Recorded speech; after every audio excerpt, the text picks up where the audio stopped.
waxaan ka soo qaaday mid ka mid a maqaaxiyaha ku yaala inta u dhaxaysa isgoosyada dabka iyo shaqaalaha.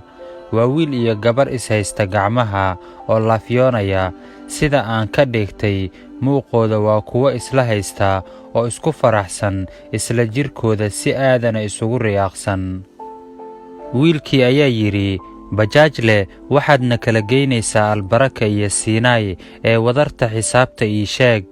waxaan ku idhi, walaal waa $5 oo keliya, kuna xisaabtan waa xilli dambe, waad aragtaa sow maaha.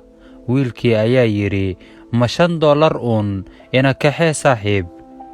waxaan la idhi haf. markii ay fadhiisteen bajaajta, waxay bilaabeen inay faraha ka cayaaraan. ciriiri ma aha oo waa labadooda uun cidda saaran bajaajta, balse waa dareen qabatimay beerkiyo laabta iyo kalsooni dheeraada oo aysan kala helin lamaano kasta oo dunida ku nool. waxaan horgeeyey guriga gabadha. kolkii ay ka degtay bajaajta ayay si naxariis leh isu macsalaameeyeen. jirkii ayaa i dubaaxay, dhabtii waan ka maseeray kuwan iscaashaqsan. aniga waxaan ku shaqeeyaa habeenkii jawi qabow, iyo anigoo isleh goormo ayaa lagugu dili doonaa bajaajtan oo ah hantida keliya ee maguurtada ah ee aan ifka iyo adduunkaba ka leeyahay. taqsiin baa ii saaran oo weligay ma hawaysan gabar inaan la sheekaysto. waxaan ahay agoon iyo rajay, waxaana intaa ii sii dheer inaan ahay madi oo keligii noole ah oo aan cid u arxan iyo naxariis ama daryeel uu ka sugayaa adduunkan uusan jirin. waxaan ka soo laabanay gabadhii iyo gurigeedii.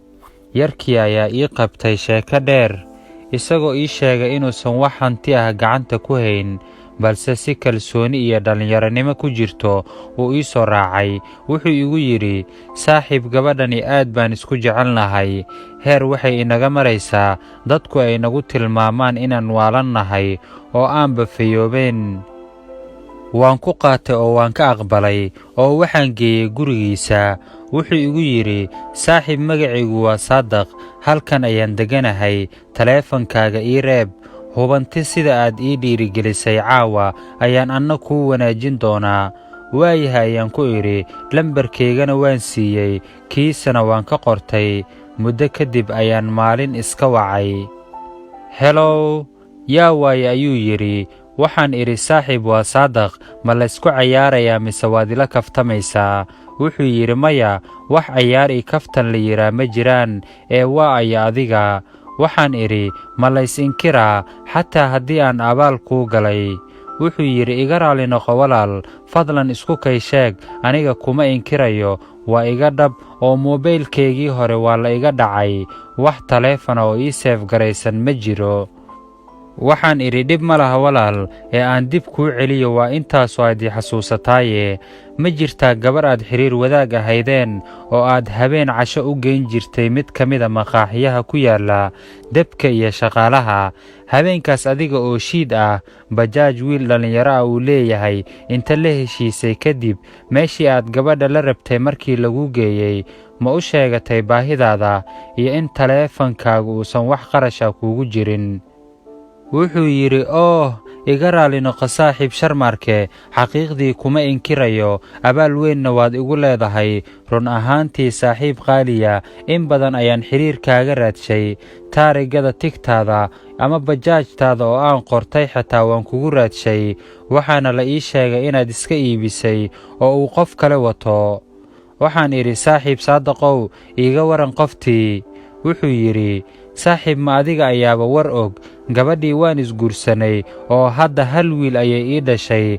anna waxaan ka shaqo bilaabay mid ka mida wasaaradaha dawladda. ee saaxiib, hanti aan meel kuu dhigay ayaa jirtay ee aan kuu soo dira isug. waa alle mahadii mar haddii aan dib kuu helay. waxaan ku idhi, saaxiib, 500 aad ii soo dirta way soo gaartay, waan arkaa ee mahadsanid. xaqiiqdii maanta way iga caddeed, sidii aan kuu furtay si ka wanaagsan ayaad ii furatay. haddaba saaxiibayaal, wiilkaas wadaha ka ah bajaajta $5 ayuu ku helay $500. xaqiiqatan wuxuu sameeyey raganimo dheeraad ah oo aan cid walba laga helin. dadku waa hanti ee maal gasho. daawada adigana aragtidaada nala wadaag. Maxaa kaaga baxay sheekadan? Maxayse bulshadu ka baran karaan? Muuqaalkan waxaa laga yaabaa inay asxaabta kale wax ku qaataan kana faa'iidaystaan. Inoo sheer gareeya.